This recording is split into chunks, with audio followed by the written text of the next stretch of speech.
पाहूया कराडच मास्टरमाइंड असा आरोपपत्रातून आज सिद्ध झालेला आहे त्या संदर्भातल्या टॉप 9 बातम्या। वाल्मी कराड संतोष देशमुखांच्या हत्येचा मास्टरमाइंड सीआयडीने दाखल केलेल्या आरोपपत्रातून महत्त्वाची माहिती समोर। पोलिसांनी नवीन कायद्याचा अवलंब करून पुराव्यासहित आरोपपत्र दाखल केले। संतोष देशमुख हत्या प्रकरण फास्ट ट्रॅकवर चालवण्यासाठी कोर्टाला विनंती करणार मुख्यमंत्री देवेंद्र फडणवीसांची माहिती। कोर्टालाही विनंती करणार आहोत की केस त्यांनी फास्ट ट्रॅकवर चालवावी। उज्ज्वल निकम साहेबांची आपण नियुक्ती केलेली आहे आणि मला विश्वास आहे की जे आरोपी आहेत त्यांना कठोरतम शिक्षा या ठिकाणी कोर्ट देईल।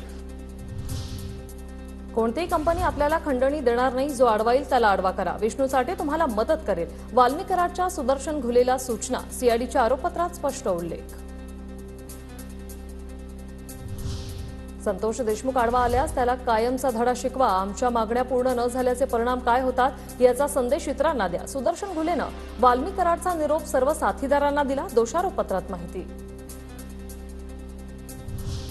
खंडणी प्रकरणात अडथळा आणल्याने संतोष देशमुखांची हत्या, सुदर्शन घुले आणि इतर आरोपी संतोष देशमुखांना मारहाण करत असतानाचे व्हिडिओ सीआयडीकडे, हत्येच्या 48 तासांपूर्वीचे कॉल डिटेल्सही समोर। 5 गोपनीय साक्षीदारांमुळे आरोपी वाल्मी कराडच्या अडचणी वाढल्या, कराडचे 3 आयफोनही बीड पोलिसांकडून जप्त।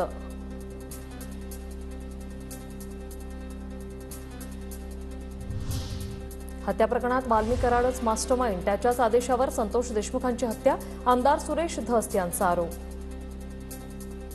वाल्मी कराड हा 100% यातला मास्टरमाइंड आहे हे मी पहिल्या दिवसापासून म्हणत होतो आणि आता चार्जशीटमध्ये पोलिसांनी सुद्धा त्याच्यावरती मोहर लावलेली आहे। सरपंच हत्या प्रकरणाचा कराड मास्टरमाइंड याचा आश्चर्य नाही, मोठ्या व्यक्तीच्या पाठिंब्याशिवाय एवढा अंदाधुंद कारभार चालू शकत नाही, सुप्रिया सुळेंची टीका।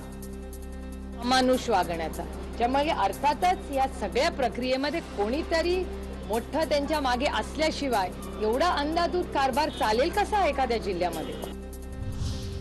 संतोष देशमुख हत्या प्रकरणी सीआयडीच्या आरोपपत्रातून पुरावे न मिळाल्याने 2 जणांना वगळलं। रणजित मुळे, सिद्धार्थ सोनावणेंचं आरोपपत्रात नाव नाही, सोनावणेने देशमुखच्या प्रत्येक हालचालीची माहिती दिल्याचा आरोप, तर रणजित मुळे अॅट्रॉसिटीच्या गुन्ह्यातील आरोपी।